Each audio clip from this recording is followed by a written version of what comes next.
the King of England, King Charles, and gave him a very beautiful welcome. They had a big party, big luncheon.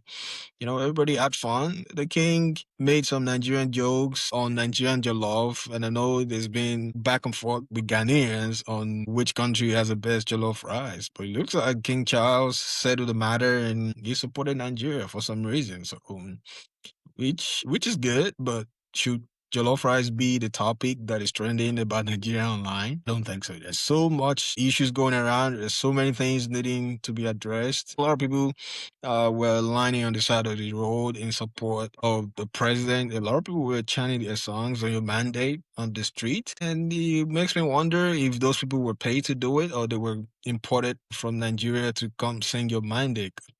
Yeah, I mean, I think it makes sense to go to Nigeria where they have a warm and a friendly weather to stand on the mandate proper, so that they can enjoy the administration, the good works that Tinubu is doing. Definitely it makes sense. If I were Kestama, I would definitely make sure I send them back to Nigeria to stand on that mandate proper. Because if the administration is good, and I am sure that a lot of them jackpotted during this Tinubu's administration, if the administration is good or the country is working, I wouldn't, they wouldn't be in the UK in the cold, they'll definitely be in Nigeria. And then this is not just them. I have seen a lot of people, they don't live in the country, especially it's very common on X. They don't live in Nigeria, but they always singing praises of this administration. And I'm always tempted to ask them, if this administration is so good, why are you not back in the country? You're supposed to go back to Nigeria to go enjoy the administration.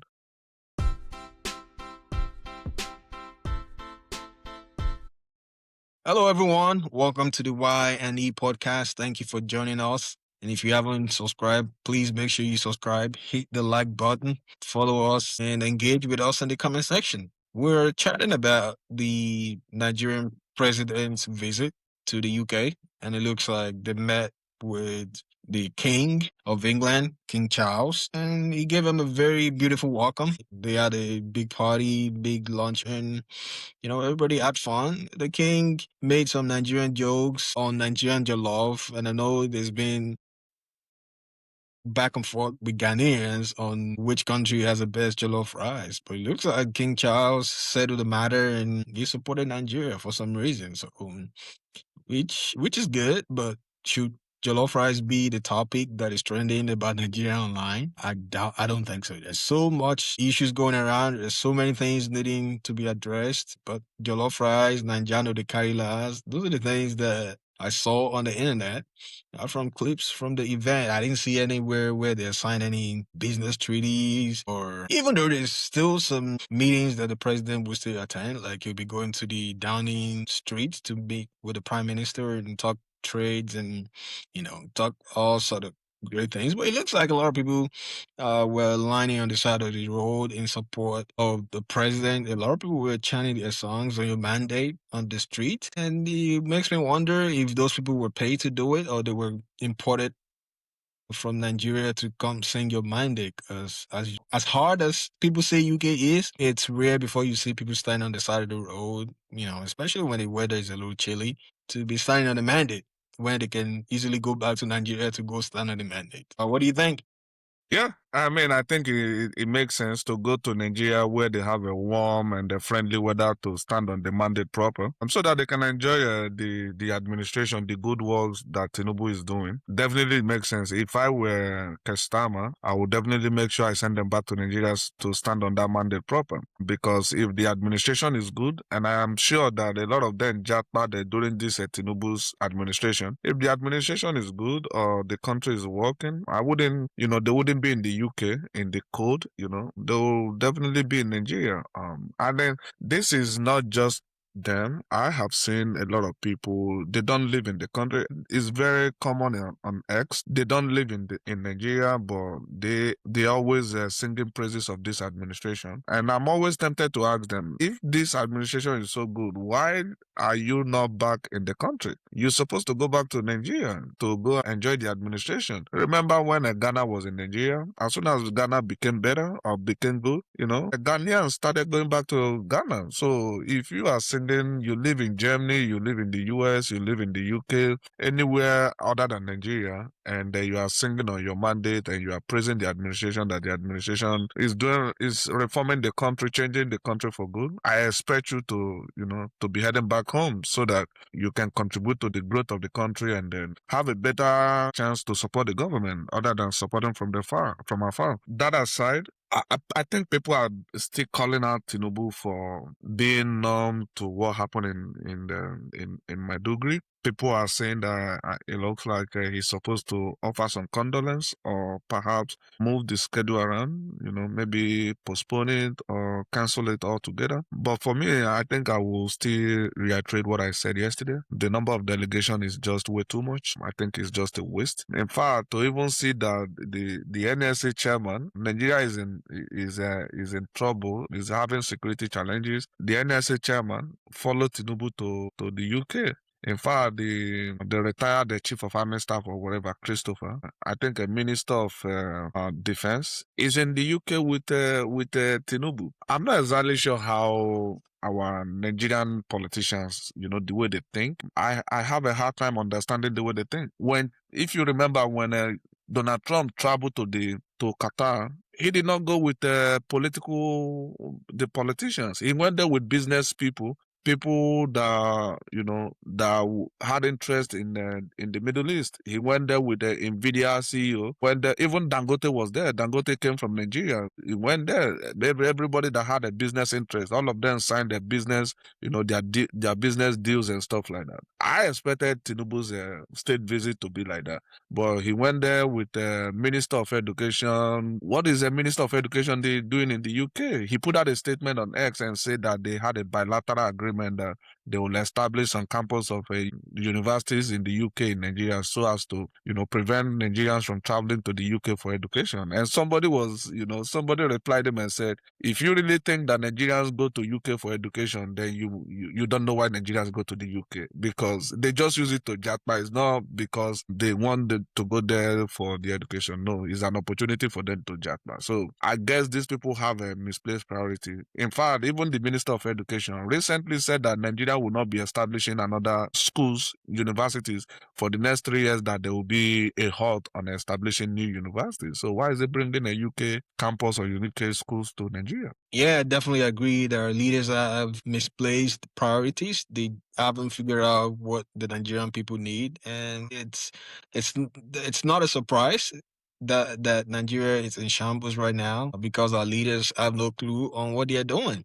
And it's really sad. You're wasting a lot of money going on a state visit, even though we know that it's a visit that is due. It doesn't look like the king has welcomed any Nigerian president since he's been on the throne. Even the queen, before she passed, I don't think she welcomed any of the presidents the last three president, Buhari, Jonathan, Obasanjo. I don't think they ever met.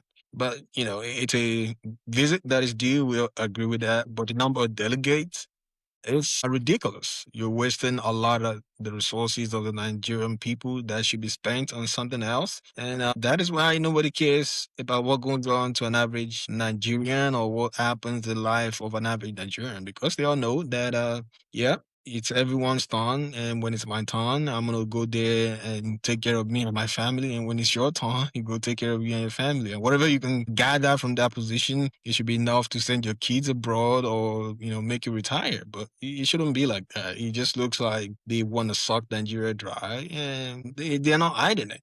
The money is there, the resources are there, but they keep telling us the resources are not there. And we're hearing rumors of the billions of naira that the government or the friends of the government, so to speak, disbursing for pre-campaign activities. This is heartbreaking, and all the Nigerians should take what they can take and make sure they vote their conscience. It looks like there's so much monetary interest in this 2027 elections that would stop even the well-meaning Nigerian if you know what you stand for, maybe you'll be able to get away with not being enticed by the monetary issues. But they've weaponized hunger. They've weaponized poverty. That even when you see 1,000 naira, you run towards it because everything is dry. People that used to have a job no longer have a job. Most people live on the poverty line under $1 a day, and it's sad. It's sad. The government should do something about it. But if they do something about it, then they lose all those supporters, all those thugs, all those tribal bigots that will be supporting them. Yeah, it's definitely sad. That is why they ensure that they keep people in poverty so as to maintain that voting bloc.